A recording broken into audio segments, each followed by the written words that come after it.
Video में दी गई जानकारी न्यूज़पेपर और इंटरनेट पर उपलब्ध जानकारी के आधार पर है। इंस्टाग्राम इस पे सच या झूठ होने का दावा नहीं करता। वीडियो में दिखाई गई फुटेज और फोटोज उदाहरण के तौर पर दिखाई गई है। जय गुरु जी। दोस्तों, हर व्यक्ति के जीवन में गुरु का एक खास महत्व होता है। चाहे हम दुविधाओं में हों, समस्याओं में हों या उत्साह में हों, गुरु की वाणी और उनका मार्गदर्शन हमारे जीवन को गति और सही दिशा प्रदान करता है।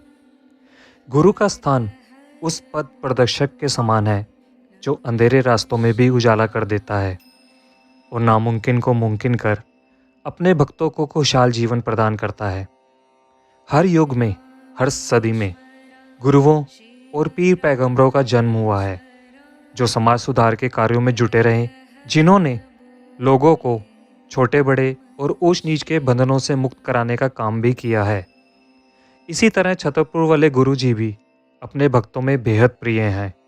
और आज की इस वीडियो में हम छतरपुर वाले गुरु जी, जिनकी महिमा अपरंपार है, के बारे में बात करेंगे। और अगर आप भी जानना चाहते हैं कि कौन थे गुरु जी और क्या वो सच में शिव का अवतार थे, तो इस वीडियो में मेरे साथ अंत तक जुड़े रहिए।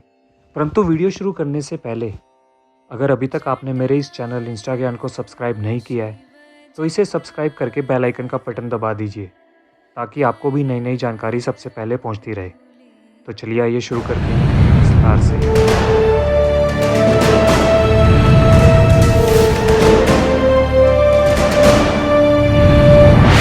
कल्याणकर्ता के नाम से मशहूर गुरु जी ने हमेशा संकट की घड़ी में अपने भक्तों का साथ दिया है।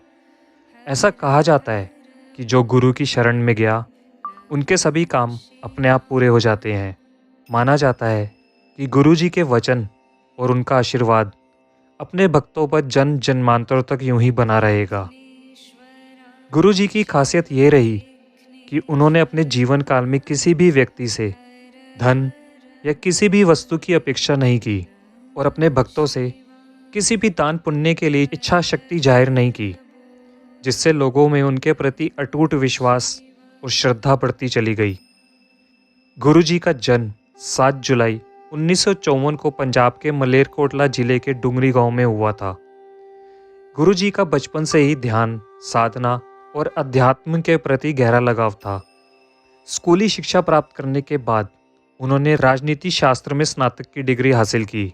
उन्होंने केवल अपने पिता को खुश करने के लिए ही पढ़ाई की, परंतु उनका दिल हमेशा उन्हें आध्यात्मिकता की ओर खींचता था। गुरु जी की आधिकारिक वेबसाइट के अनुसार उन्होंने 1975 में ही अपना घर छोड़ दिया था और महज 8 साल की उम्र तक उन्होंने अपनी सभी इच्छाओं पर पूर्ण नियंत्रण हासिल कर लिया था, जिसके बाद उन्होंने अपना सारा समय ध्यान को समर्पित कर दिया। जल्द ही उनकी शक्तियों की खबर पूरे पंजाब में फैल गई। प्रारंभ में उनके पिता ने यह सोचा कि वह सिर्फ भगवान होने का दिखावा कर रहे हैं, परंतु जल्द ही सब कुछ बदल गया, जिसके बाद उनके माता पिता खुद ही उन्हें गुरुजी कहकर बुलाने लगे। यहीं से निर्मल सिंह जी गुरुजी हो गए। गुरुजी का व्यक्तित्व ही ऐसा था कि लोग उनकी ओर आकर्षित होते चले गए और उनकी शरण में आने लगे। गुरुजी ने अपने पूरे जीवन काल में भक्तों की समस्याओं को दूर करने का काम किया है और आज भी उनके नाम के स्मरण मात्र से ही भक्तों की दुविधाएं दूर हो जाती हैं।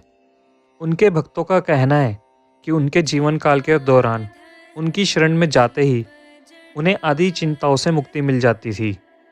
और कई भक्त तो ये भी कहते हैं कि उन्हें गुरु जी के नज़दीक फूलों की सुगंध का एहसास होता था। 31 मई 2007 को गुरु जी ने समाधि ले ली और उन्होंने किसी को भी अपना उत्तराधिकारी घोषित नहीं किया। उनका कहना था कि दिव्य शक्ति का कोई उत्तराधिकारी हो ही नहीं सकता, इसलिए वो आज भी अपने भक्तों से जुड़े हुए हैं। उनके भक्तों के अनुसार गुरुजी आज भी नश्वर रूप में उनके साथ जुड़े हुए हैं। इस बात का अंदाज़ा उनके आश्रम में आए भक्तों की भीड़ से लगाया जा सकता है। ऐसा माना जाता है कि धरती पर उनका जन्म मानव जाति को आशीर्वाद देने और उन्हें जागरूक करने के लिए ही हुआ था।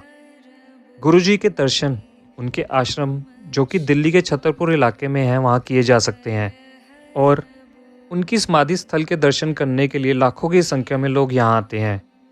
गुरुजी के आश्रम में एक बहुत बड़ा शिवलिंग बना है जो इस आश्रम का प्रतीक भी है।